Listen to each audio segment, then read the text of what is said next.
Hello, Rama Puput. Hope all are in good health, feeling great, wonderful, having a happy and peaceful life. Now let's continue with the next part. I watch the golden ring with its claws and greenish stone, while the fakir withdraws a few paces away and issues a lot of commands in Urdu. At each word, the ring rises into the air and falls again. The man makes an appropriate gesture with his right hand synchronously with his commands. His left hand still holds the accordion. Now he begins to play the instrument, and before my astounded gaze, the ring starts to dance upon the table in harmony with the music. The man has not approached it, not even touched it. I do not know what to make of this remarkable performance. How is it possible to transform so mysteriously a piece of inanimate matter and to make it into an object that responds to verbal commands? When the assistant returns my ring, I examine it closely but can find no trace of any mark. Once again, the fakir unwraps his cotton package. This time, he draws out a rusty flat iron bar.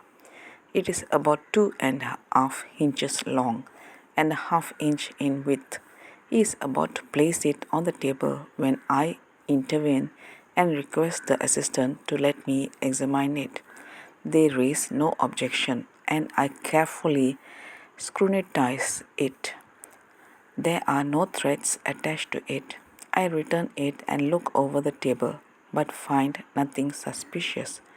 The bar rests on the tabletop. The fakir vigorously rubs the palms of his hands together for about 1 minute. Then he bends his trunk slightly forward and holds his hands a few inches above the iron bar. I watch him attentively. He begins to draw his hands slowly backward, still pointing his fingers toward the bar. When my startled eyes see the rusty object follow him, it moves over the tabletop of his own accord, parallel to the fakir's backward movement. The distance between the man's fingers and the bar is about 5 inches. When his hands over above the table's edge, the bar likewise rests there. Once again, I ask to be allowed to examine it. Permission is readily granted. I pick it up immediately but find nothing wrong. It is just a scrap of old iron. The fakir repeats the same feat with a small steel-handled knife. I reward him liberally for these unusual displays and then endeavor to obtain some explanation of them. The fakir vouchsafes the information that it is usually essential for the object to be made of or to contain iron, because iron possesses a peculiar physic quality. Now he has so perfected himself in this art that he can perform the same feat with objects made of gold. I seek in mind for a solution of his secret.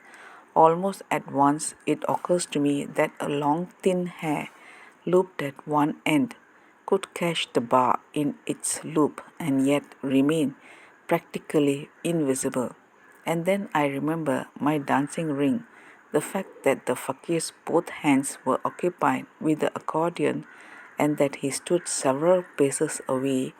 Neither can the assistant be accused of complicity, for he stood outside the tent during the movements of the dolls. However, in order to test the matter still further, I praise the man as being a clever conjurer and juggler. His brow darkens and he vehemently denies being one. What are you then? I press home my enquiry. I am a true fakir, he answers proudly through the assistant, a practicer of the art of. I am unable to catch the last word, which is some Urdu name. I tell him of my interest in these things. Yes, I observed that even before you reach the crowd, he replies disconcertingly. That is why I invited you to this tent.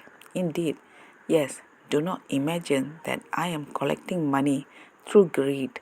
It is because I need a certain sum to build a mausoleum for my late master. I have set my heart upon this work, and I shall not rest until it is built. That's all, folks. Let's continue in the next chapter. Thank you. Bye bye. Rama Rama Popote.